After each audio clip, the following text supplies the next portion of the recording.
In today's video, I'm going to teach you how to change the Vercel region for your project. If you're managing a project on Vercel and you need to optimize performance or comply with data residency requirements, modifying the region is a crucial skill.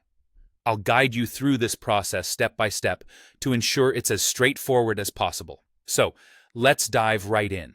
First off, you'll want to begin by logging into your Vercel dashboard.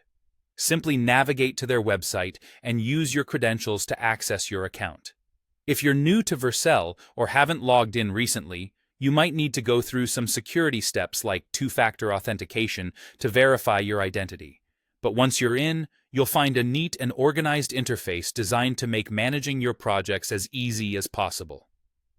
After logging in, direct your attention to locating the project you want to adjust.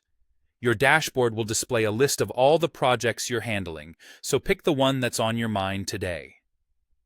Clicking on the project name will take you to the project's main page, where you'll find a wealth of options to customize and monitor your project's performance and settings.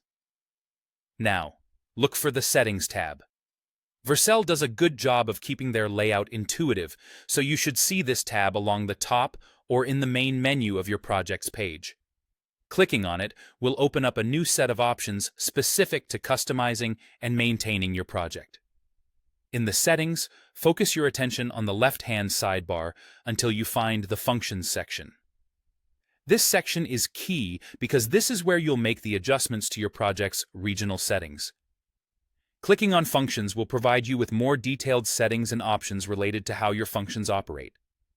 Under the function regions, you'll see the current default region where your functions are deployed. This is where you can choose from a variety of different regions, so go ahead and select your desired default region.